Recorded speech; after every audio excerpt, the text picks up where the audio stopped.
Nachádzame sa na dolnom nádvorí hrad Beckov a aktuálne prichádzame teda k zbernej nádobe na zálohové obaly a každý návštevník, ktorý počas blížiacej sa letnej sezóny navštíví tento hrad, tak môže podporiť aj túto ekologicky zmýšľajúcu myšlienku a vhodiť svoju zálohu práve do tohto súdu a tým podporiť nielen prírodu, ale aj hrad Beckov ako národnú kultúrnu pamiatku. Na hrad Beckov prichádza ročne viac ako 70 000 návštevníkov.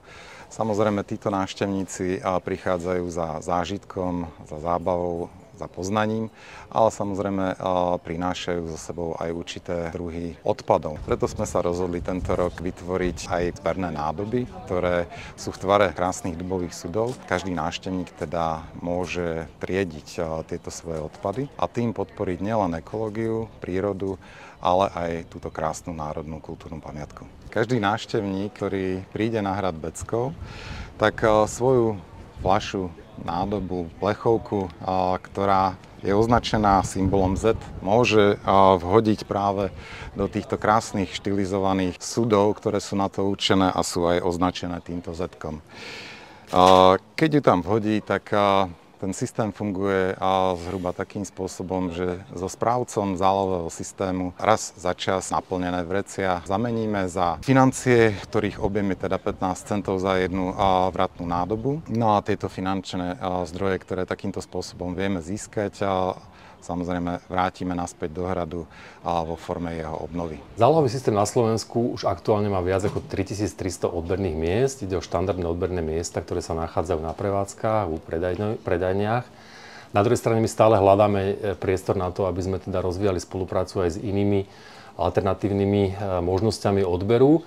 Práve takéto hrady a zámky alebo iné kultúrne strediská sú na to vhodnou príležitosťou. Snažíme sa teda podporiť tento zber tak, aby návštevníci mali možnosť vrátiť tieto zálohované obaly. Je to síce bez nároku na vrátenie zálohy, na druhej strane ten záloh, ktorý sa vyzbiera, je použitý na dobrú vec, v tomto prípade napríklad na rekonštrukciu samotného zámku. V prvom rade chceme byť bližšie spotrebiteľovi, to znamená, aby ten spotrebiteľ mohol tento obal vrátiť a aby nejakým spôsobom vedel prispieť, ak má teda záujem na teda obnovu napríklad takýchto kultúrnych pamiatok.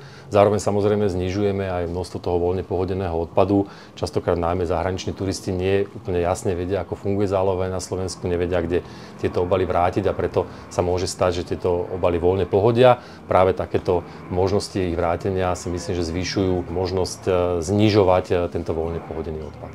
Práca zálohového systému má aktuálne viac ako 3300 štandardných odberných miest po Slovensku. Na druhej strane stále hľadáme nové a nové príležitosti, kde by sme tieto obaly vedeli vrácať.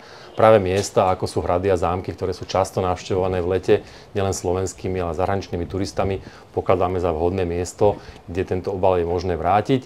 Na jednej strane podporujeme nejaký pitný režim našich návštevníkov a na druhej strane samozrejme sa snažíme znížiť to množstvo voľne pohodeného odpadu.